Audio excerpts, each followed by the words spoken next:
സ്നേഹം, ദിവ്യസ്നേഹം, സ്നേഹം, ദിവ്യസ്നേഹം. We wish you a Merry Christmas. We wish you a Merry Christmas. We wish you a Merry Christmas and a Happy New Year. We wish you a Merry Christmas. We wish you a Merry Christmas. We wish you a Merry Christmas and a Happy New Year. ക്രിസ്തുമസിനെ കുറിച്ചൊരു 5 കാര്യങ്ങൾ നമുക്ക് വിശദീകരിക്കാം. Christmas എന്ന് പറഞ്ഞാൽ നിന്നെ അന്വേഷിക്കുന്ന വ്യക്തികളെ നീ അന്വേഷിക്കുന്നതാണ്. ലോകത്തിൽ എല്ലാവരും പലതും അന്വേഷിക്കുന്നു, എന്നാൽ യേശുക്രിസ്തു നമ്മെ അന്വേഷിക്കുന്നു. അവൻ എത്രത്തോളം നമ്മെ അന്വേഷിച്ചാലും നാം അവനെ അന്വേഷിക്കാതിരുന്നാൽ, അവങ്കിലേക്ക് തിരിയാതിരുന്നാൽ അവനെ കണ്ടുമുട്ടുവാനായി കഴിയില്ല. ലോകത്തിൽ ഇത്രയും ആളുകൾ ഉണ്ട് എങ്കിലും കുറച്ചാളുകൾ മാത്രമാണ് ദൈവത്തെ കണ്ടുമുട്ടിയിരിക്കുന്നത്. കാരണം ബാക്കിയുള്ള ആളുകൾ അവനിൽ നിന്ന് ഓടി മാറുകയാണ് ചെയ്യുന്നത്. പശ്ചാത്തപം, റിപ്പന്റ് എന്ന വാക്കിന്റെ അർത്ഥം തിരിയുക എന്നാണ്, തിരിഞ്ഞു പോവുക എന്നാണ്. മാനവജാതി തങ്ങൾക്കിഷ്ടമുള്ളതുപോലെ പാപത്തിൽ മുഴുകി ജീവിക്കുന്നു. ചിലർ ലോകപരമായ പാപത്തിൽ, ചിലർ ശാരീരികമായ പാപത്തിൽ, ചിലർ ലോകപരമായ കാര്യങ്ങളിൽ എന്തോ അന്വേഷിച്ചുകൊണ്ട് കഷ്ടപ്പെടുകയാണ്, അധ്വാനിക്കുകയാണ്, എന്തെല്ലാമോ നേടിയെടുക്കുവാൻ, എന്തൊക്കെയോ സാധിച്ചെടുക്കുന്നതിന്. രാവിലെ ഉണർന്നതു മുതൽ രാത്രി കിടക്കാൻ പോകുന്നതുവരെയും മനുഷ്യൻ കഷ്ടപ്പെടുകയാണ്. സന്തോഷത്തിനു വേണ്ടി പ്രയാസപ്പെടുന്നു, സമാധാനത്തിനു വേണ്ടി പ്രയാസപ്പെടുന്നു, സമ്പാദ്യത്തിനു വേണ്ടി പ്രയാസപ്പെടുന്നു, സൗഖ്യത്തോടെ ആയിരിക്കുവാൻ അധ്വാനിക്കുന്നു. എന്നാൽ പിന്നിലുള്ള കർത്താവ് ഓടിവരികയാണ്. ഇതാ സന്തോഷം എൻ്റെ പക്കൽ ഉണ്ട്, സമാധാനം എൻ്റെ പക്കലുണ്ട്, ഞാൻ അനുഗ്രഹിച്ചാൽ അത് എന്നേക്കുമുള്ള അനുഗ്രഹമാണ്. ഇതാ ഞാൻ നിങ്ങളെ അന്വേഷിച്ചു വരികയാണ് ചെയ്യുന്നത്, ഞാൻ നിങ്ങളെ സൗഖ്യമാക്കുവാൻ മതിയായ ദൈവമാണ് എന്ന് പറഞ്ഞ് അവൻ പിന്നാലെ ഓടിവരികയാണ്. എന്നാൽ നാം പിന്തിരിഞ്ഞു നോക്കാതെ മുൻപോട്ട് ഓടിപ്പോവുകയാണ് ചെയ്യുന്നത്. എത്ര കാലം നമ്മൾ അങ്ങനെ ഓടിപ്പോയാലും ശരി, പിന്തിരിഞ്ഞു നോക്കാതിരുന്നാൽ, നിന്റെ പിന്നാലെ വരുന്ന കർത്താവിനെ നിനക്ക് കാണാൻ കഴിയാതിരുന്നാൽ രക്ഷിക്കപ്പെടാൻ കഴിയില്ല. ആ ദിവസം സക്കായി യേശുക്രിസ്തു എങ്ങനെയുള്ളവൻ എന്ന് കാണേണ്ടതിനു വേണ്ടി ആഗ്രഹത്തോട് വന്നു. എന്നാൽ യേശുക്രിസ്തു അവനെ കാണുവാൻ ആയിരുന്നു അവിടേക്ക് വന്നത്. എന്നാൽ സക്കായി അന്വേഷിച്ചിറങ്ങിയില്ലായിരുന്നുവെങ്കിൽ യേശുവിനെ കണ്ടുമുട്ടുവാൻ കഴിയില്ലായിരുന്നു. ഈ ദിവസം നമ്മളിൽ എത്ര ആളുകളുണ്ട് കർത്താവിനെ അന്വേഷിക്കുന്നവർ? വചനത്തിൽ പറയുന്നു, എന്നെ അന്വേഷിക്കുന്നവൻ എന്നെ കണ്ടെത്തുമെന്ന്. അന്വേഷിപ്പിൻ കണ്ടെത്തും എന്ന് പറയുന്നു. ഇന്ന് അനേകം ആളുകളും യേശുക്രിസ്തുവിൻ്റെ സ്നേഹത്തെ പൂർണ്ണമായിട്ടും രുചിച്ചറിഞ്ഞിട്ടില്ല, അതിൻ്റെ ടേസ്റ്റ് അനുഭവിച്ചറിഞ്ഞിട്ടില്ല. ടേസ്റ്റ് ചെയ്യുന്നതും അതുപോലെ തന്നെ അത് ആസ്വദിക്കുന്നതും അത് കുടിക്കുന്നതും അനുഭവിക്കുന്നതും വേറെയാണ്. അവൻ്റെ സ്നേഹം എത്രത്തോളം വിശാലമായതാണ് എന്നത് അനുഭവിച്ച് അറിയേണ്ടതാണ്. ആ സമയത്ത് ഒരു വ്യക്തിയുടെ ജീവിതത്തിൽ വലിയ മാറ്റമുണ്ടാകാനിടയാകും. ഈ ലോകത്തിലെ വിഷയങ്ങൾ നോക്കുമ്പോൾ വലിയ വിരക്തി ഒരു വ്യക്തിക്കുണ്ടാകും. അന്നുണ്ടായിരുന്ന ജ്ഞാനികൾ കർത്താവിനെ തിരക്കി വരുവാനിടയായി, അന്വേഷിച്ചു വന്നു. അവർക്ക് വഴി കാട്ടുവാനായിട്ട് ദൈവം ഒരു നക്ഷത്രത്തെ സ്ഥാപിച്ചു. ആ നക്ഷത്രത്തെ പിന്തുടർന്നാണ് അവർ മുൻപോട്ട് പോയത്. നക്ഷത്രം നോക്കി വന്നതായ ആളുകൾ ഹെരോദാവിന്റെ കൊട്ടാരത്തിലെത്തിയപ്പോൾ അവിടേക്ക് കയറിപ്പോയി. എന്നാൽ തങ്ങൾക്ക് വഴികാട്ടി തന്നതായ നക്ഷത്രം അവിടെ നിൽക്കുന്നുണ്ടോ പോകുന്നുണ്ടോ എന്നതൊന്നും ശ്രദ്ധിക്കുവാനായിട്ട് മിനക്കെട്ടില്ല. അതുകൊണ്ടാണ് അവരുടെ ജീവിതത്തിൽ അനാവശ്യമായിട്ട് അവർ വഴിതെറ്റിപ്പോയത്, സമയം വ്യർത്ഥമായത്. അതിൻ്റെ പര്യവസാനം പ്രശ്നത്താൽ നിറഞ്ഞതായിരിക്കും. നിന്നെ ഈ ലോകത്തിൽ നടത്തുവാനായിട്ട് കർത്താവ് പരിശുദ്ധാത്മാവിനെ തന്നിരിക്കുന്നു. പരിശുദ്ധാത്മാവ് നമ്മെ സകല സത്യത്തിലും വഴി നടത്തും. പരിശുദ്ധാത്മാവ് നമ്മെ ക്രിസ്തുവിലേക്ക് വഴി നടത്തും. ക്രിസ്തു നമുക്ക് വേണ്ടി ചെയ്തതായ സകല കാര്യങ്ങളും അറിയിച്ചു തരും. അതുകൊണ്ട് പരിശുദ്ധാത്മാവിനോട് നിങ്ങൾ പ്രാർത്ഥിക്കുകയാണെങ്കിൽ കർത്താവിൻ്റെ ഹിതം എന്താണെന്ന് അവൻ നിനക്ക് അറിയിച്ചു നൽകാനിടയാകും. അതുകൊണ്ട് ഈ പുതിയ വർഷത്തിൽ നിന്റെ ഹിതമെന്ത്, നിന്റെ ഇഷ്ടമെന്താണ്, നിന്റെ ജീവിതത്തെക്കുറിച്ചുള്ള കർത്താവിൻ്റെ പദ്ധതി എന്താണെന്ന് അറിയുവാൻ ആഗ്രഹിക്കുന്നതായ ആളുകൾ കർത്താവിനെ അന്വേഷിക്കുക, അവനെ പിന്തുടരുക. അനേകം ആളുകൾ കർത്താവിനെ കണ്ടുമുട്ടാനിടയാകും, എന്നാൽ അവരുടെ ജീവിതത്തെ കർത്താവിനെ ഏൽപ്പിച്ചു കൊടുക്കില്ല. കർത്താവ് അവരെ സ്നേഹിക്കുന്നുണ്ട്, അവരെ രക്ഷിച്ചു എന്നുള്ള വിഷയമെല്ലാം അവർക്ക് അറിയാം. കർത്താവിൻ്റെ സ്നേഹം എന്താണെന്നറിയാം, കർത്താവിൻ്റെ വിടുതൽ എന്താണെന്നറിയാം. എന്നാൽ അവരുടെ ജീവിതത്തെ മാത്രം സമർപ്പിക്കില്ല. യഥാർത്ഥമായ ക്രിസ്മസ് കർത്താവിനെ കണ്ടുമുട്ടുകയും കണ്ടുമുട്ടിയ ക്രിസ്തുവിനെ ഏൽപ്പിച്ചു കൊടുക്കുകയും ചെയ്യുന്നതാണ്. മറിയ സമർപ്പിച്ചു, ഇതാ ഞാൻ ദൈവത്തിന്റെ ദാസി, നിന്റെ ഹിതമെന്നിൽ നിറവേറുമാറാകട്ടെ. യോസഫ് സമർപ്പിച്ചു. ദൈവത്തിന്റെ ദൂതൻ അവനോട് പറഞ്ഞതായ വാക്കുകൾ അംഗീകരിച്ച് അവളെ ചേർക്കുവാന് ഇടയായി എന്നത് ദൈവത്തിന്റെ വചനത്തിൽ നമുക്ക് വായിക്കുവാൻ കഴിയും. ജ്ഞാനികളും അതുപോലെ സമർപ്പിച്ചു, കർത്താവിന്റെ സന്നിധിയിൽ നമസ്കരിച്ച് ദൈവത്തെ ആരാധിക്കുവാനിടയായി.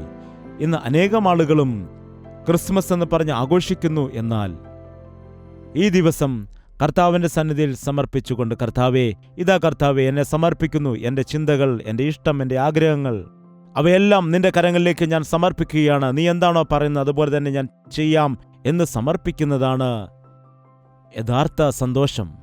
കർത്താവിനെ അന്വേഷിക്കുന്നത്, നിന്നെ പിന്തുടരുന്ന കർത്താവിനെ കണ്ടുമുട്ടുക, കണ്ടുമുട്ടിയ കർത്താവിനെ നീ സമർപ്പിക്കുക എന്നതാണ് പ്രധാനം.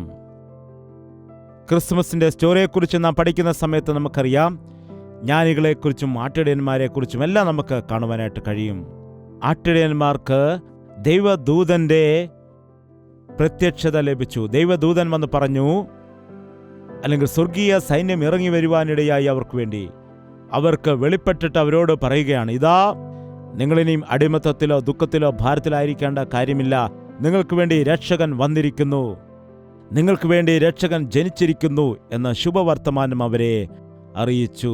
നിങ്ങൾക്ക് വേണ്ടി മാത്രമല്ല, സർവ്വ ലോകത്തിനും വരുവാനുള്ള മഹാസന്തോഷത്തിന്റെ ശുഭവാർത്തയാകുന്നു ഇതെന്ന് പറഞ്ഞു. ആട്ടിടയന്മാർ ആ വാക്ക് കേട്ടപ്പോൾ അവർ സമർപ്പിക്കുവാനിടയായി. അതിനുശേഷം അവർ ക്ഷണത്തിൽ കടന്നുപോയി ആ കർത്താവിനെ കാണുവാനിടയായി, ആനന്ദിക്കുവാനിടയായി. യഥാർത്ഥമായ ആനന്ദം യേശുവിനെ കാണുമ്പോൾ നമുക്കുണ്ടാകുന്നതാണ്. നീ നല്ല വസ്ത്രമൊക്കെ ധരിച്ച കണ്ണാടിയിൽ നോക്കിയാലും എന്തെങ്കിലുമൊക്കെ കുറവുകൾ കണ്ടുപിടിക്കാൻ കഴിയും. അല്ലെങ്കിൽ നിന്റെ അടുത്തിരിക്കുന്ന ആളുകൾ നല്ല വസ്ത്രം ധരിച്ചിരിക്കുകയാണെങ്കിൽ എന്താണ് ചിന്തിക്കുന്നത്? അവരെ കണ്ടിട്ട് അസൂയപ്പെടുവാനിടയാകും. ഈ ഉത്സവ ദിവസം വരുമ്പോൾ പലർക്കും ഉണ്ടാകുന്ന അസുഖമാണ് അസൂയ. അനേകം ആളുകൾ വളരെ വ്യത്യസ്തമായ മനോഹരമായ വസ്ത്രങ്ങളൊക്കെ ധരിച്ച് വരുമ്പോൾ അതുകണ്ട് സന്തോഷിക്കുവാൻ ഇടയാകണം. എന്നാൽ ഈ കാലത്തുള്ള മനുഷ്യർക്ക് ആ ആനന്ദമില്ല. കാരണം യേശുവിനെ കാണുന്ന വ്യക്തിയുടെ ഹൃദയത്തിലാണ് യഥാർത്ഥ സന്തോഷമുള്ളത്. കർത്താവിനെ കാണുന്ന വ്യക്തിക്ക് എന്തു കണ്ടാലും ആരെ കണ്ടാലും സന്തോഷിക്കുവാൻ ഇടയാകുമെന്നതാണ് കാര്യം. എന്നാൽ കർത്താവിനെ അറിയാത്ത ഒരു വ്യക്തി എപ്പോഴും അസൂയയാൽ നിറഞ്ഞിരിക്കും, എപ്പോഴും പലവിധമായ ആകുലതകളിൽ നിറഞ്ഞിരിക്കും. യഥാർത്ഥ ക്രിസ്മസ് എന്ന് പറയുന്നത് ആനന്ദിക്കുന്നതാണ്, കർത്താവിൽ ആനന്ദിക്കുന്നതാണ്. പൗലോസ് വീണ്ടും പറയുന്നു, കർത്താവിൽ ആനന്ദിക്കുന്നതാണ് യഥാർത്ഥ സന്തോഷം. ഈ ദിവസം മാത്രമല്ല, നീ കർത്താവിനെ കണ്ടുമുട്ടി അന്നു മുതൽ നോക്കുമ്പോൾ നിന്റെ ജീവിതം മുഴുവനും സന്തോഷമാണ്. നിന്റെ ജീവിതത്തിൽ കഷ്ടത വന്നാലും ദുഃഖം വന്നാലും ഞെരുക്കം വന്നാലും ആർക്കും എടുത്തു മാറ്റുവാൻ കഴിയാത്ത സന്തോഷവും ആനന്ദവും നിന്റെ ജീവിതത്തിൽ ഉണ്ടാകുവാനിടയാകും. യോസെഫിനും മറിയയ്ക്കും ഒരുപാട് കഷ്ടതയുണ്ടായി, അപമാനമുണ്ടായി, നിന്ദകളുണ്ടായി. മാനസികമായി ദുഃഖിച്ചു, ശാരീരികമായി ക്ഷീണിച്ചു. ആ പശുത്തൊട്ടിൽ കുഞ്ഞിനെ കിടത്തേണ്ടതായ കാര്യം എന്തുകൊണ്ട് അവർക്ക് വന്നു? അവർക്ക് നല്ല വീടുകളുണ്ടായിരുന്നു. എന്നാൽ യേശുവിനു വേണ്ടി, യേശുവിനെക്കുറിച്ചുള്ള പ്രവചനം നിറവേറ്റുന്നതിനു വേണ്ടി അവർ ഇറങ്ങിപ്പുറപ്പെട്ടപ്പോൾ അവരുടെ ജീവിതത്തിൽ കഷ്ടതയും ബുദ്ധിമുട്ടും ഞെരുക്കവും ഉണ്ട്. എന്നാൽ അവരുടെ ഹൃദയത്തിൽ ഒരു വലിയ സന്തോഷമുണ്ട്. എന്താണ്? രക്ഷകൻ ഞങ്ങൾ മുഖാന്തരം ഞങ്ങളിൽ കൂടി ജനിച്ചിരിക്കുന്നു എന്നുള്ള വലിയൊരു സന്തോഷം, ആർക്കും എടുത്തു മാറ്റുവാൻ കഴിയാത്ത ഒരു സന്തോഷം അവരുടെ ഹൃദയത്തിലുണ്ടായിരുന്നു, മറിയയുടെയും യോസെഫിൻ്റെയും ഹൃദയത്തിൽ. അതാണ് ഇന്ന് നമുക്ക് വേണ്ട സന്തോഷം. വസ്ത്രത്തിൽ കൂടിയും പണത്തിൽ കൂടിയും ലഭിക്കുന്നതായ സന്തോഷം, പുകഴ്ത്തലുകളിൽ കൂടി കിട്ടുന്ന സന്തോഷം, ലോകപരമായ സന്തോഷം ഒരു ദിവസം പാറിപ്പോകും. എന്നാൽ ഞാൻ നൽകുന്ന സമാധാനം നിന്റെ ഹൃദയത്തിൽ വാഴണമെന്ന് കർത്താവ് പറയുമ്പോൾ, ആ സമാധാനം നിന്റെ ഹൃദയത്തിലുണ്ടെങ്കിൽ എല്ലാ സന്തോഷത്തെക്കാളും ഉന്നതമാണ്. ആട്ടിടയന്മാർ കർത്താവിനെ കണ്ട് ആനന്ദിച്ചു. ക്രിസ്മസ് എന്ന് പറഞ്ഞാൽ ആനന്ദമാണ്, അത് ആരാധനയാണ്. ക്രിസ്മസ് എന്ന് പറഞ്ഞാൽ അവനു വേണ്ടി സമർപ്പിക്കുന്നതാണ്, അവനോട് പ്രാർത്ഥിക്കുന്നതാണ്. ക്രിസ്മസ് എന്ന് പറഞ്ഞാൽ അവൻ്റെ മുഖത്തെ നേരിൽ കാണുകയും അവനെ സന്തോഷത്തോടെ ആരാധിക്കുകയും സ്തുതിക്കുകയും ചെയ്യുന്നതാണ്. യഹോവ നല്ലവനെന്ന് രുചിച്ചറിയുക എന്ന് വചനം പറയുന്നു. അന്ന് ബേത്ലഹേമിൽ ജനിച്ചതായ ക്രിസ്തു ഇന്ന് നീ മുഴങ്കാൽ മടക്കി പ്രാർത്ഥിക്കുകയാണെങ്കിൽ ആത്മസ്വരൂപിയായിരിക്കുന്ന ആ ദൈവത്തിൻ്റെ ദർശനത്തെ, അതുപോലെ അവൻ്റെ സ്പർശനത്തെ, അവൻ്റെ ശബ്ദത്തെ, അവൻ നിങ്ങളോട് കൂടെയുണ്ട് എന്നുള്ളതായ അനുഭവത്തെ നിങ്ങൾക്ക് പ്രാപിക്കുവാൻ കഴിയും. നിങ്ങൾ അങ്ങനെ ചെയ്തു നോക്കൂ.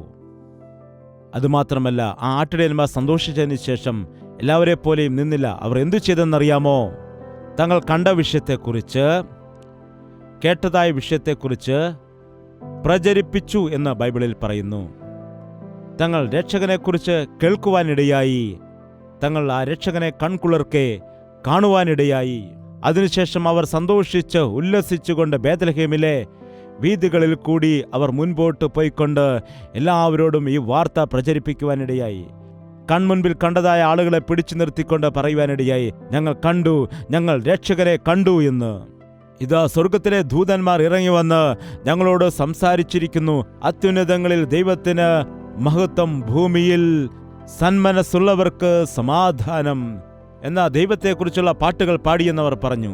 അങ്ങനെ ദൂതൻ പറഞ്ഞതനുസരിച്ച് ഞങ്ങൾ കടന്നുപോയി. ഞങ്ങൾ ചെന്നപ്പോൾ ബാലനായ ശിശുവായിരിക്കുന്ന രക്ഷകനായ യേശുക്രിസ്തുവിനെ ഞങ്ങൾക്ക് കാണുവാൻ കഴിഞ്ഞു. ഞങ്ങളുടെ ജീവിതം ധന്യമായി തീർന്നു, ഞങ്ങൾ അനുഗ്രഹിക്കപ്പെട്ടവരായി തീർന്നു എന്നവർ മറച്ചു വയ്ക്കാതെ എല്ലാവരോടും പറഞ്ഞു. ഈ ദിവസം യേശുക്രിസ്തു നിനക്ക് വേണ്ടി, യേശുക്രിസ്തു ജനിച്ചിരിക്കുന്നു എന്ന വിഷയം നിനക്കറിയാം. കുറേ നാളുകൾ കൊണ്ട് കേൾക്കുന്നതാണ്. അതുകൊണ്ടാണ് ക്രിസ്മസ് എന്ന് പറയുമ്പോൾ വലിയ വിലയൊന്നും ആർക്കും ഇപ്പോൾ ഇല്ലാത്തത്. ചിലരിത് അനാവശ്യമാണെന്ന് പറഞ്ഞ് വാദിക്കുന്നുണ്ട്. ചിലർ ഒരുപാട് കഥകൾ ഇതിനെക്കുറിച്ച് പ്രചരിപ്പിക്കുന്നു. കെട്ടുകഥകൾ, പലവിധമായ ആചാരങ്ങൾ അനുഷ്ഠിക്കുന്നു. പലരെ സംബന്ധിച്ചും ഇതൊരു വ്യാപാരത്തിൻ്റെ ഉത്സവമായിട്ട് മാറിയിരിക്കുന്നു. അപ്പോൾ ക്രിസ്മസ് എന്ന് പറയുമ്പോൾ, അത് കേൾക്കുമ്പോൾ പലർക്കും ആ രീതിയിലാണ് അനുഭവങ്ങൾ ഉണ്ടാകാനിടയാകുന്നത്. അങ്ങനെ ലോകത്തിലെ സാഹചര്യം നോക്കുമ്പോൾ, ലോകത്തിൽ തങ്ങൾക്ക് വേണ്ടി ജനിച്ചതായ കർത്താവിനെ കണ്ടുപിടിക്കുവാൻ കഴിയാതെ ക്രിസ്മസ് ഒരു ഉത്സവമായിട്ട് ആഘോഷിക്കുന്നത് കാരണം ഇന്ന് അനേകം ആളുകൾക്ക് ക്രിസ്മസ് എന്ന് പറയുന്നത് നിസ്സാരമായി മാറിയിരിക്കുന്നു. ക്രിസ്മസ് എന്ന് പറഞ്ഞാൽ മദ്യപിക്കുക, ഭക്ഷണം കഴിക്കുക. നിങ്ങൾ ജാഗ്രത, ഈ ഡ്രിങ്ക് ആൻഡ് ഡാൻസ് അല്ല ക്രിസ്മസ് ആഘോഷം. അവനെ ആരാധിക്കുന്നതാണ്, അവനെ സ്തുതിക്കുന്നതാണ്, അവനിൽ സന്തോഷിക്കുന്നതാണ് യഥാർത്ഥമായ ക്രിസ്മസ് അനുഭവം. ക്രിസ്മസ് ഗ്രീറ്റിംഗ്സ് നീ മറ്റുള്ളവർക്ക് കൊടുക്കുമ്പോൾ അതിൻ്റെ അർത്ഥം യേശു കർത്താവ് നിനക്ക് വേണ്ടി ഭൂമിയിൽ ജനിച്ചിരിക്കുന്നു എന്ന വിഷയം നീ ആ വ്യക്തിയെ അല്ലെങ്കിൽ നിന്റെ കൂട്ടുകാരനെ, ബന്ധുവിനെ അറിയിക്കുകയാണ് ചെയ്യുന്നത്. ഒരു ആചാരമായിട്ട് ഗ്രീറ്റിംഗ്സ് അയക്കുന്നതല്ല. യഥാർത്ഥമായി നിനക്ക് വേണ്ടി ക്രിസ്തു ഈ ലോകത്തിൽ ജനിച്ചിരിക്കുന്നു, ഒരു രക്ഷകൻ ജനിച്ചിരിക്കുന്നു, ഒരു വിമോചകൻ ജനിച്ചിരിക്കുന്നു എന്നുള്ളതായ സന്തോഷം നിന്റെ കൂട്ടുകാർക്ക്, നിന്റെ ബന്ധുക്കൾക്ക്, യേശുവിനെ അറിയാത്ത ആളുകൾക്ക് അയച്ചു കൊടുക്കുന്നതാണ്. അതുപോലെ തന്നെ ആട്ടിടയന്മാർ അവർന്ന് കണ്ടതും കേട്ടതുമായ കാര്യത്തെ എല്ലാം തന്നെ പ്രചരിപ്പിക്കാനിടയായി. നോക്കുക, ഒരു ദിവസം, ക്രിസ്മസിന്റെ ദിവസം നിങ്ങൾ കേൾക്കുന്നത് വളരെ കുറച്ചാണ്. എന്നാൽ വർഷം മുഴുവനും യേശുക്രിസ്തുവിനെ കുറിച്ച് നിങ്ങൾ കേട്ടുകൊണ്ടേയിരിക്കുന്നു. വർഷം മുഴുവനും യേശുക്രിസ്തുവിന്റെ സന്ദേശങ്ങൾ നിങ്ങൾ കേട്ടുകൊണ്ടേയിരിക്കുന്നു. അവന്റെ ഉപദേശങ്ങൾ കേട്ടുകൊണ്ടേയിരിക്കുന്നു. അവന്റെ അത്ഭുതങ്ങൾ വിവരിക്കപ്പെടുന്നു. നിങ്ങൾ ക്രമമായ ദൈവത്തിന്റെ ആലയത്തിൽ പോകുന്നവരാണെങ്കിൽ ഒരു വർഷം നോക്കുമ്പോൾ നിങ്ങൾ കർത്താവിനെക്കുറിച്ചുള്ള എത്രയോ പ്രസംഗങ്ങളാണ് കേൾക്കുന്നത്, എത്രയോ ഉപദേശങ്ങളാണ് കേൾക്കുന്നത്. ഒരു നിമിഷം ആലോചിക്കുക, നിങ്ങൾ കേട്ട വചനത്തെ വ്യക്തിപരമായിട്ട് അനുഭവിച്ചിട്ടുണ്ടോ? അവൻ നമ്മെ രക്ഷിക്കും എന്ന് പറയുമ്പോൾ ആ രക്ഷ അനുഭവിച്ചിട്ടുണ്ടോ? അവൻ നമ്മെ സൗഖ്യമാക്കും എന്ന് പറയുമ്പോൾ ആ സൗഖ്യം നിങ്ങൾ ഏറ്റെടുത്തിട്ടുണ്ടോ? അവൻ നിങ്ങളുടെ ആവശ്യങ്ങൾ നിറവേറ്റിത്തരും എന്ന കേട്ട വചനത്തിനനുസരിച്ച് അങ്ങനെ നടന്നതായ അനുഭവമുണ്ടോ? ഉണ്ടെങ്കിൽ നിങ്ങൾ അവനെ അനുസരിച്ച്, അവനെ സ്നേഹിച്ച്, അവൻ്റെ സാക്ഷിയായി ജീവിക്കേണ്ടത് ആവശ്യമാണ്. എത്ര വചനങ്ങൾ കേട്ടിരിക്കുന്നു എന്നതല്ല മുഖ്യം, നമ്മൾ അവൻ്റെ വചനത്തെ എത്രത്തോളം അനുസരിക്കുന്നു എന്നതാണ് പ്രധാനം. അവൻ്റെ ഒരു വാക്കാണെങ്കിലും അനുസരിക്കാൻ തയ്യാറായാൽ നമ്മുടെ ജീവിതം മുഴുവനും മാറുവാനിടയാകും. നമ്മുടെ ജീവിതത്തിലൊരു വ്യത്യാസമുണ്ടാകും. നാം ഈ ലോകത്തിലെ ആളുകളെ പോലെ, ലോകത്തിലെ ജനത്തിൻ്റെ പോലെ ജീവിക്കുകയില്ല. അവരെ പോലെ നാം ചിന്തിക്കുകയില്ല. അവൻ്റെ വചനത്തിൽ ശക്തിയുണ്ട്. അവൻ്റെ വചനത്തെ നാം വിശ്വസിക്കുകയാണെങ്കിൽ, അവൻ്റെ വചനത്തെ നാം അനുഭവിച്ചാൽ, അവൻ്റെ വചനത്തെ അനുസരിച്ചാൽ, അവൻ്റെ വചനം അനുസരിച്ചുകൊണ്ട് നാം ജീവിച്ചാൽ, നമ്മളുടെ ജീവിതത്തിൽ എല്ലാ ദിവസവും ക്രിസ്മസ് ആയിരിക്കും. ക്രിസ്തുവിനെ അനുഭവിച്ചുകൊണ്ട് നമുക്ക് ജീവിക്കാൻ കഴിയും. എല്ലായ്പ്പോഴും അവനിൽ സന്തോഷിക്കാനിടയാകും. എല്ലായ്പ്പോഴും അവനിൽ ആനന്ദിക്കാനിടയാകും. പ്രിയമുള്ളവരെ, ശ്രദ്ധിക്കുക, ഇന്ന് ക്രിസ്ത്യാനി എന്ന് വിളിക്കപ്പെടുന്ന ആളുകളിൽ എത്രത്തോളം ക്രിസ്തുവിൻ്റെ ഈ അനുഭവം പ്രാപിക്കാൻ കഴിയുന്നുണ്ട്? എത്രത്തോളം അവനിലുള്ളതായ ശക്തിയെ നമുക്ക് സ്വന്തമാക്കുവാൻ കഴിഞ്ഞിട്ടുണ്ട്? വരിക വരിക വരിക എന്ന് നാം പാട്ടുപാടി ആരെയെങ്കിലും വരുവാനായി നിങ്ങൾ ക്ഷണിച്ചിട്ടുണ്ടോ? ദൈവത്തിൻ്റെ ആലയത്തിലേക്ക് ക്ഷണിച്ചിട്ടുണ്ടോ? അവനെക്കുറിച്ചുള്ള പാട്ടുപാടി ആരാധിക്കുമ്പോൾ അവൻ നമ്മിൽ നിന്ന് ചോദിക്കുന്നത് പൊന്നല്ല, പണമല്ല, വസ്തുവകളല്ല, നമ്മുടെ ഹൃദയത്തെയാണ് ചോദിക്കുന്നത്. അവൻ ഈ ലോകത്തിലേക്ക് ഇറങ്ങി വന്നത് ലോകത്തിൽ നിന്ന് എന്തെങ്കിലും നേടിയെടുക്കാൻ വേണ്ടിയല്ല. നാം ഈ ലോകത്തിൽ വന്ന് ജനിച്ചതിൻ്റെ കാരണം ലോകത്തിൽ എന്തെങ്കിലും സമ്പാദിക്കാൻ വേണ്ടിയാണ്. മരിക്കുന്നതിന് മുൻപ് എന്ത് സമ്പാദിച്ചു എന്ന് പലരും പരിശോധിക്കാനിടയാകും. എൻ്റെ പിതാവ് എന്താണ് സമ്പാദിച്ചു വച്ചിരിക്കുന്നത് എന്ന് പറഞ്ഞ് മക്കൾ അന്വേഷിക്കുന്നത് കാണാം. മക്കളും പറയും, മരിക്കുന്നതിന് മുൻപ് എനിക്ക് സ്വന്തമായി വീട് പണിയണം, എനിക്ക് വാഹനം വാങ്ങണം എന്നുള്ള പല ലക്ഷ്യങ്ങളും അവർ വയ്ക്കുവാനിടയാകുന്നത് കാണാം. എന്നാൽ യേശുക്രിസ്തു ഈ ലോകത്തിലേക്ക് ഇറങ്ങി വന്നത് ആത്മാക്കളെ നേടിയെടുക്കാൻ വേണ്ടിയായിരുന്നു. എത്ര ആളുകളെ എനിക്ക് രക്ഷിച്ച് സ്വർഗത്തിൽ കൊണ്ടുപോകാൻ കഴിയും? എത്ര ആളുകളുടെ ജീവിതത്തെ എൻ്റെ സ്വന്തം രക്തത്താൽ കഴുകി അവരെ ശുദ്ധീകരിച്ച് വിശുദ്ധിയിലേക്ക് കൊണ്ടുപോകാൻ കഴിയും എന്നുള്ള ദാഹത്തോടുകൂടിയാണ് കർത്താവ് ലോകത്തിലേക്ക് ഇറങ്ങി വന്നത്. അതുകൊണ്ടാണ് അവനെ രക്ഷകനെന്ന് വിളിക്കുന്നത്. നമ്മുടെ ഭാരങ്ങളിൽ നിന്ന് നമ്മെ വിടുവിക്കുന്ന ദൈവം, നമ്മുടെ രോഗത്തിൽ നിന്ന് നമുക്ക് സൗഖ്യം നൽകുന്ന ദൈവം, നമ്മുടെ ജീവിതത്തിൽ ആരോഗ്യവും ഐശ്വര്യവും നൽകുന്ന ദൈവമാണ്. നമ്മുടെ സകല ആവശ്യങ്ങളും നിറവേറ്റിത്തരുന്ന ദൈവമാണ്. നീ യഥാർത്ഥമായി യേശുക്രിസ്തുവിനെ അംഗീകരിക്കുകയാണെങ്കിൽ എൻ്റെ ആവശ്യങ്ങൾ നടന്നു എന്നുള്ളതായ സാക്ഷ്യം നിനക്കുണ്ടോ? എൻ്റെ രോഗങ്ങൾ സൗഖ്യമായി എന്നുള്ളതായ ഒരു സാക്ഷ്യം നിനക്കുണ്ടോ? ഞാൻ അവനിൽ വിശ്വസിച്ചു, അവൻ്റെ രക്തത്താൽ ഞാൻ കഴുകപ്പെട്ടു, ഞാൻ രക്ഷ പ്രാപിച്ചു എന്നുള്ളതായ ഒരു സാക്ഷ്യമുണ്ടോ? ഇല്ലെങ്കിൽ ഇന്ന് രക്ഷാ ദിവസമാണ്. ഇന്നു നിങ്ങൾക്ക് വേണ്ടി രക്ഷകൻ ജനിച്ചിരിക്കുന്നു. ഏത് ദിവസം വായിച്ചാലും ഇന്ന് നിങ്ങൾക്ക് വേണ്ടി ജനിച്ചിരിക്കുന്നെന്ന് കാണാം. ഇതൊരു പഴയ സ്റ്റോറിയല്ല, ഒരു പഴയ കഥയല്ല, കെട്ടുകഥയല്ല. യേശുക്രിസ്തു ഈ ദിവസവും ഇന്നലെയും ഇന്നും എന്നേക്കും അവൻ അനന്യനായ ദൈവമാണ്. ഈ ദിവസം നിന്നെ അവൻ വിടുവിക്കുവാൻ, നിന്റെ സ്വഭാവം മാറ്റുവാൻ, നിന്റെ ജീവിതത്തിൽ മാറ്റം വരുത്തുവാൻ, നിന്റെ രോഗത്തിൽ നിന്ന് വിടുതൽ നൽകുവാൻ, നിന്റെ ജീവിതത്തിൽ അത്ഭുതങ്ങളെ ചെയ്യുവാൻ മതിയായ ദൈവമാണ്. കർത്താവിൽ വിശ്വസിച്ചിട്ട് എന്തുകൊണ്ട് നീ ഇപ്പോഴും ദരിദ്രനായിരിക്കുന്നു? ഇപ്പോഴും കഷ്ടതയിൽ തന്നെ പോകുന്നു? ഒരു ഭിക്ഷക്കാരനുണ്ട്, നഗരവീഥിയിൽ നിന്നുകൊണ്ട് അദ്ദേഹം ജീവിതം മുഴുവനും ഭിക്ഷ യാചിച്ചുകൊണ്ട് ജീവിച്ച വ്യക്തി. 1 രൂപയ്ക്ക് വേണ്ടി, 2 രൂപയ്ക്ക് വേണ്ടി. ആ ഭിക്ഷക്കാരൻ അങ്ങനെ മരിച്ചു. അവസാനം ആളുകൾ വിചാരിച്ചു ഈ ഭിക്ഷക്കാരൻ ജീവിതകാലം മുഴുവനും ഇങ്ങനെ ഭിക്ഷ യാചിച്ച് നിൽക്കുവാനിടയായി. ആട്ടെ, ഇദ്ദേഹത്തിൻ്റെ ഓർമ്മയ്ക്ക് വേണ്ടി നമുക്കിവിടെ ഒരു പ്രതിമ ഉണ്ടാക്കാം, ഇവിടെ തന്നെ അത് സ്ഥാപിക്കാമെന്ന് പറഞ്ഞ് ആ സ്ഥലം അവർ കുഴിക്കുവാനിടയായി. അവിടെ കല്ലിടുന്നതിനു വേണ്ടി അവർ കുഴിക്കുന്നതായ സമയത്ത് കുറച്ച് ആഴത്തിൽ കുഴിച്ചപ്പോൾ എന്തിലോ ശക്തമായി തട്ടുന്നതായ ശബ്ദം കേട്ടു. അവർ നോക്കിയപ്പോൾ അവിടെ ഒരു പെട്ടി അവർ കിട്ടി. പണ്ടുകാലത്ത് ഇപ്പോഴത്തെ സേഫ് ലോക്കറെ പോലെ അങ്ങനെയായിരുന്നു വെച്ചുകൊണ്ടിരുന്നത്. പണ്ട് സ്വർണവും വെള്ളിയൊക്കെ ഏതെങ്കിലും ഒരു കുടത്തിലാക്കി മൂടി നല്ലവണ്ണം കെട്ടിയിട്ട് ആരും അറിയാതെ ഏതെങ്കിലും ഒരു സ്ഥലത്ത് പോയി കുഴിച്ചിട്ടിട്ട് വരുമായിരുന്നു. വീടുകളിൽ ആ സമയത്ത് അവർക്ക് വയ്ക്കുവാനായിട്ട് കഴിയില്ലായിരുന്നു. അങ്ങനെ ആരോ ഒരാൾ മറച്ചു വച്ചിരുന്ന കുഴിച്ചിട്ടിരുന്ന സ്വർണവും വെള്ളിയും വജ്രങ്ങളും, അങ്ങനെ കോടികൾ വിലയുള്ളതായ ആ സമ്പത്ത് അവർക്ക് അവിടെ നിന്ന് കിട്ടുവാനിടയായി. അവർ കുഴിച്ചു നോക്കിയപ്പോൾ അവർക്ക് മനസ്സിലായി, ഈ ഭിക്ഷക്കാരൻ തൻ്റെ ജീവിതകാലം മുഴുവനും ഇത്രയും വിലയേറിയ സ്വർണത്തിൻ്റെ രത്നത്തിൻ്റെയും ഉള്ള അടങ്ങുന്നതായ ഇതിൻ്റെ മുകളിൽ നിന്നുകൊണ്ടാണ് 1 രൂപയ്ക്ക് വേണ്ടി, 2 രൂപയ്ക്ക് വേണ്ടി ഭിക്ഷ യാചിച്ചത്. അവൻ്റെ കാലിൻ്റെ അടിയിൽ തന്നെ, അവൻ്റെ സമീപത്ത് തന്നെ അവൻ്റെ ജീവിതകാലം മുഴുവനും ജീവിക്കുവാൻ കോടിക്കണക്കിനുള്ളതായ ആസ്തി ഉണ്ടായിരുന്നു. എന്നാൽ അവനത് അറിയില്ലായിരുന്നു. ഇക്കാലത്തും യേശുക്രിസ്തുവിൽ വിശ്വസിക്കുന്നതായ ആളുകൾക്കും ബുദ്ധിയും ജ്ഞാനവും സകല സമ്പത്തും അവനിൽ ഗുപ്തമായിരിക്കുന്നു എന്നത് അറിയാതെ കർത്താവിൻ്റെ സന്നിധിയിൽ വന്നിട്ടും വളരെ നിസ്സാരമായ ഒരു വിലയുമില്ലാത്ത കാര്യങ്ങൾക്ക് വേണ്ടി പറയുന്നത് കേൾക്കാം. എത്രത്തോളം ലളിതമായ കാര്യങ്ങളാണ് ചോദിക്കുന്നത്. കർത്താവേ, എനിക്കൊരു ജോലി നൽകണമേ, ഞാൻ അവിടെ ചെന്നിട്ട് ജോലിക്ക് അടിമയായിക്കൊള്ളാം. ചിലർ ചെന്ന് പറയും, കർത്താവേ, ഈ എക്സാം പാസ്സാകാൻ എന്നെ സഹായിക്കണമേ. ജ്ഞാനം തന്നെ അവൻ്റെ കയ്യിലുണ്ടായിരിക്കുമ്പോൾ പാസ്സാകുന്ന കാര്യം എന്താണ്? PhD ചെയ്യാൻ സഹായിക്കുവാൻ പറയണം. ജോലിയാണ് വിഷയം. നിന്നെക്കൊണ്ട് 100 പേർക്ക് ജോലി കൊടുക്കത്തക്ക രീതിയിൽ ദൈവം നിന്നെ ഉയർത്തുവാനിടയാകും. എന്നാൽ ഈ കാലത്തെ മനുഷ്യർ എത്ര സങ്കുചിതമായിട്ടാണ് ചിന്തിക്കുന്നത് നോക്കുക. കാരണം നിന്റെ കർത്താവ് എത്ര വലിയവനാണെന്ന് നീ മനസ്സിലാക്കുന്നില്ല. നിനക്ക് വേണ്ടി എന്തെല്ലാം ഒരുക്കിയിരിക്കുന്നു എന്നത് നീ മനസ്സിലാക്കുന്നില്ല. കണ്ണ് കണ്ടിട്ടില്ലാത്തത്, ചെവി കേട്ടിട്ടില്ലാത്തത്, ഒരു വ്യക്തിയുടെ മനസ്സിൽ തോന്നിയിട്ടില്ലാത്തത് വിലയേറിയ കാര്യങ്ങൾ ദൈവം നിനക്ക് വേണ്ടി ഒരുക്കി വെച്ചിരിക്കുന്നു. അത് ഈ ദിവസങ്ങൾ നീ മനസ്സിലാക്കേണ്ടത് ആവശ്യമാണ്. അന്ന് ശിശുവായിരുന്ന യേശുക്രിസ്തുവിനെ കണ്ടിട്ട് കുഞ്ഞിനെ ഓമനിച്ചിട്ട് അങ്ങനെ തന്നെ തിരികെ പോകുവാൻ ഇടയായില്ല ഇടയന്മാർ. സാധാരണ കൊച്ചുകുഞ്ഞുങ്ങളെ കാണുവാൻ വരുന്ന സമയത്ത് നല്ല ഓമനത്തുമുള്ള മുഖം, നല്ല ക്യൂട്ടായിട്ടിരിക്കുന്നു എന്നൊക്കെ പറഞ്ഞിട്ട് കുഞ്ഞിന് ഉമ്മയൊക്കെ കൊടുത്തിട്ട് പോവുകയല്ലേ ചെയ്യുന്നത്. കുഞ്ഞുങ്ങളെ കാണുന്നവർ സന്തോഷത്തോടെ കണ്ടിട്ട് മടങ്ങിപ്പോവുകയാണ് ചെയ്യാറുള്ളത്. എന്നാൽ ഈ ശിശുവിനെ കണ്ടതായ സമയത്ത് ആ ശിശുവിൽ അവർ പരിപൂർണനായ ക്രിസ്തുവിനെ കാണുവാനിടയായി. ഇവൻ രാജാക്കന്മാരുടെ രാജാവാണ്, കർത്താക്കന്മാരുടെ കർത്താവെന്ന് പറയുവാനിടയായി. ഇവർ മാനവരാശിയുടെ സകല പാപവും ചുമന്ന് മരിക്കേണ്ടവനാണെന്നും അവർ വിശ്വസിച്ചു. അതുതന്നെയല്ല, മരണത്തെ ജയിച്ച് ഉയർത്തെഴുന്നേൽക്കുമെന്നും അവർ വിശ്വസിച്ചു. പൂർണ്ണനായ ക്രിസ്തുവിനെ അവർക്ക് കാണുവാൻ കഴിഞ്ഞു.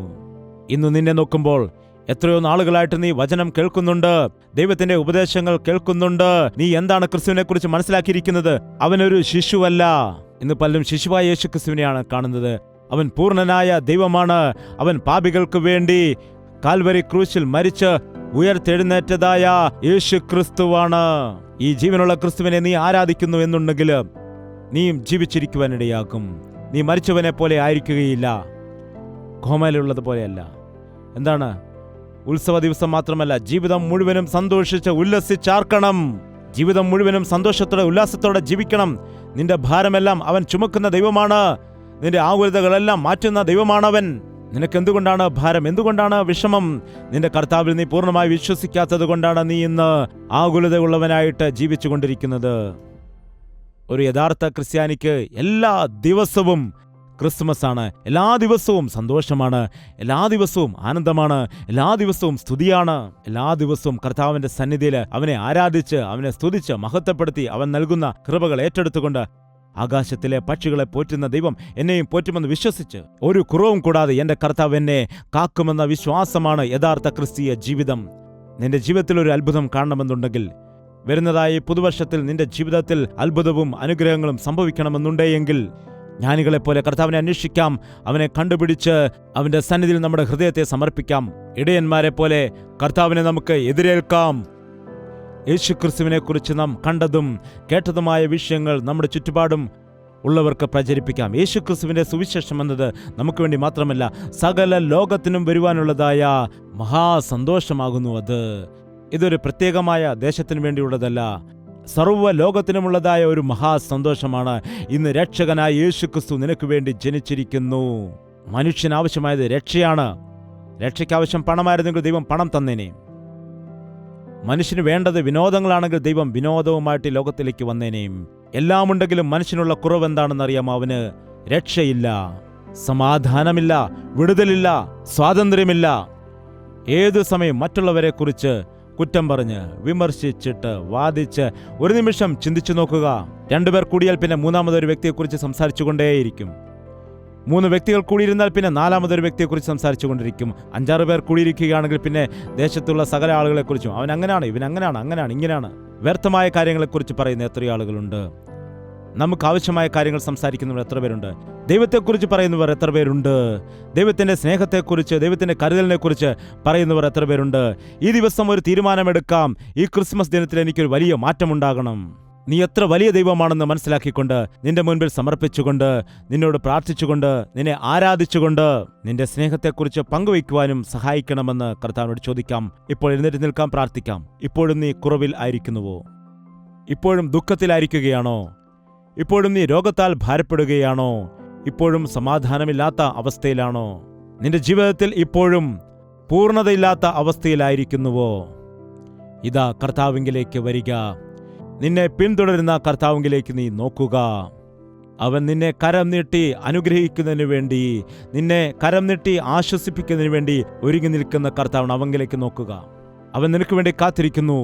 എന്തുകൊണ്ട് എൻ്റെ പൈതൽ എൻ്റെ അടുക്കലേക്ക് വരുന്നില്ല? എന്തുകൊണ്ട് അവൻ എൻ്റെ വാക്ക് കേൾക്കുന്നില്ല? ഇതാ ഞാൻ നിന്റെ കൂടെയുണ്ട്, നീ എങ്കിലേക്ക് നോക്കുക, ഞാൻ നിന്നെ രക്ഷിക്കും, ഞാൻ നിന്നെ വിടുവിക്കും എന്ന് പറയുന്നതായ കർത്താവിങ്കിലേക്ക് നീ നോക്കുക. അവൻ്റെ മൃദു ശബ്ദത്തെ കേൾക്കുക. വായ് തുറന്ന് കർത്താവിനോട് പ്രാർത്ഥിക്കുക. കർത്താവ്, എൻ്റെ ജീവിതത്തിൽ നീ ഉണ്ടായാൽ മതി. നിന്റെ ചിറകിൻ്റെ മറവിൽ എന്നെ നീ സൂക്ഷിക്കണമേ. നിന്റെ കയ്യിൽ എന്നെ വഹിക്കുമാറാകണമേ. നിന്റെ കരം പിടിച്ചെന്നെ വഴി നടത്തണമേ. ഈ മരുഭൂപ്രയാണത്തിൽ ഞാൻ വീണുപോകുന്നു. ഞാൻ പലപ്പോഴും വഴിതെറ്റിപ്പോകുന്നു. ഞാൻ കഷ്ടതയിലായിരിക്കുന്നു, പരീക്ഷയിലായിരിക്കുന്നു. എനിക്കൊരു വിടുതൽ വേണം കർത്താവേ. എനിക്ക് സമാധാനം വേണം. എനിക്ക് വേണ്ടി ലോകത്തിലേക്ക് ഇറങ്ങി വന്ന കർത്താവേ, എന്നെ വിടുവിച്ചെടുക്കുമാറാകണമേ എന്ന് നമുക്കെല്ലാവർക്കും വായു തുറന്ന് പ്രാർത്ഥിക്കാം. എല്ലാവരും 2 കരങ്ങളും ഉയർത്തിക്കൊണ്ട് കർത്താവിനോട് നിങ്ങൾ പറയുക, കർത്താവേ, എനിക്ക് വേണ്ടിയാണ് നീ സ്വർഗത്തെ വിട്ടിറങ്ങി വന്നത് എന്ന് ഞാൻ വിശ്വസിക്കുന്നു. എനിക്ക് വേണ്ടിയാണ് കാൽവരി ക്രൂശിൽ നീ ജീവൻ നൽകിയതെന്ന് ഞാൻ വിശ്വസിക്കുന്നു. എനിക്ക് വേണ്ടിയാണ് നീ മരണത്തെ ജയിച്ച് 3-ാം നാൾ ഉയർത്തെഴുന്നേറ്റത് എന്നുള്ളതും ഞാൻ വിശ്വസിക്കുന്നു. എനിക്ക് വേണ്ടിയാണ് നീ തിരികെ വരാൻ പോകുന്നത് എന്നുള്ള കാര്യവും ഞാൻ വിശ്വസിക്കുന്നു. എന്നെ ബലപ്പെടുത്തണമേ കർത്താവേ.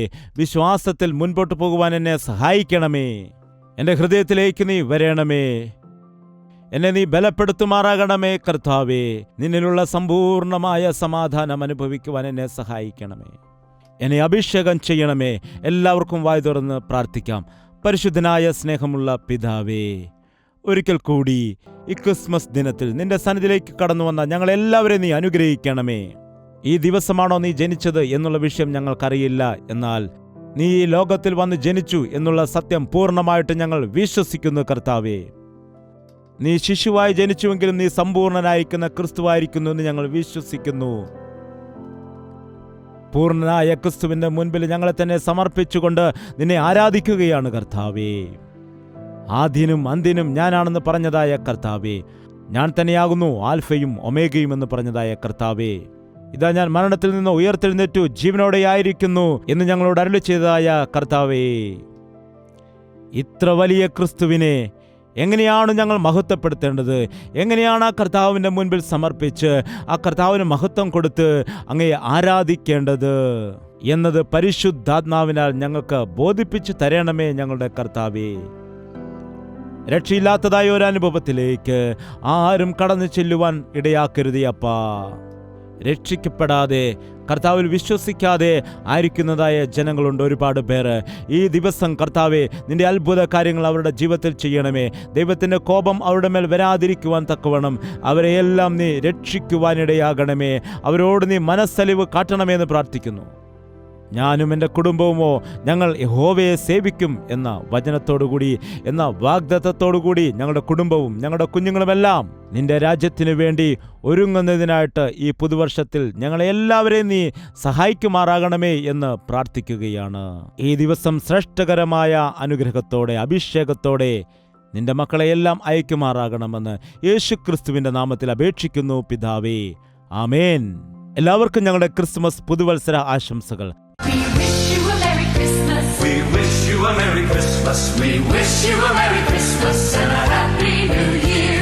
We wish you a Merry Christmas. We wish you a Merry Christmas. We wish you a Merry Christmas and a Happy New Year. യേശുവേ യേശുവേ യേശുവേ യേശുവേ യേശുവേ യേശുവേ യേശുവേ യേശുവേ നിന്നെ നിന്നെ എന്നും ഞാൻ സേവിക്കും. നീ മാത്രം രാജാവെന്നും. നിന്നെ നിന്നെ എന്നും ഞാൻ സേവിക്കും. നീ മാത്രം രാജാവെന്നും.